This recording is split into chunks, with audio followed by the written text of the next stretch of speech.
Your past experience as a leader has most likely taught you that change, whether positive or negative, is usually met with some kind of resistance.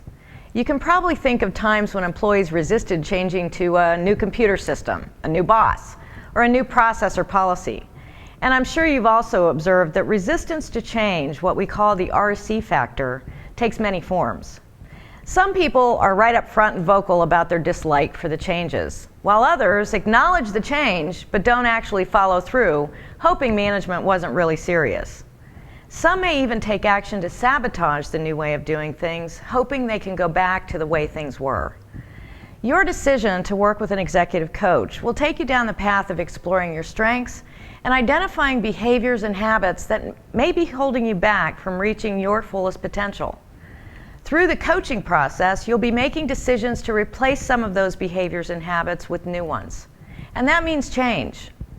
To get the most from your coaching experience, you'll need to pay close attention to your own resistance to change, whether it be conscious or unconscious, that may actually undermine your development progress. If you feel your coaching engagement isn't going as well as you think it should, you may actually be hindering your own progress by resisting the changes that you need to make. Resistance can be very difficult to recognize when it's happening to you, especially when the changes are personal. How you answer the following 5 statements will help clarify your own level of resistance to the changes that you and your coach are trying to bring about. So answer true or false to these. Number 1, I'm too busy to keep appointments with my coach. Number 2, I sometimes become intensely irritated with my coach's mannerisms, way of speaking, or appearance. 3, I find myself questioning the benefits of coaching, wondering if I should continue. 4, I'm frustrated that the change just isn't happening as fast and as easily as I expected. And 5, I feel irritated, bored, or frustrated with the coaching process. All of these statements are examples of feelings or emotions you may experience as a result of confronting change. You live your life by habit, and you've trained yourself from early childhood to respond and behave the way you do.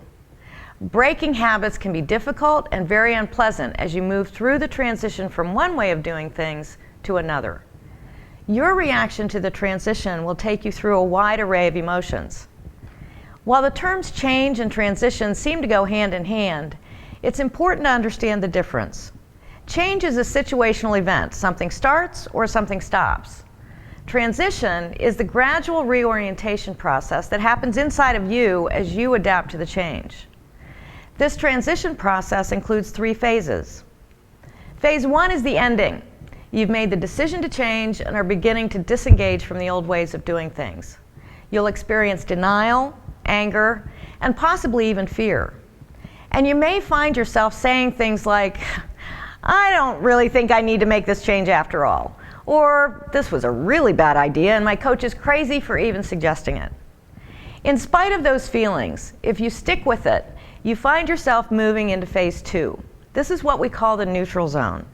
You've started using the new behaviors, but it's still uncomfortable, and it feels forced or even unnatural.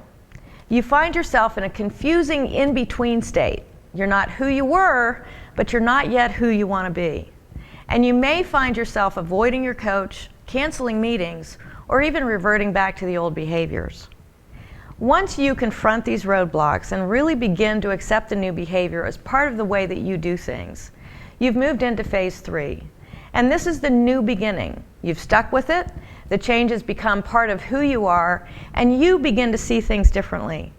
People around you notice the changes in your approach or behavior, and your energy around coaching gets stronger. And now you're ready for the next change.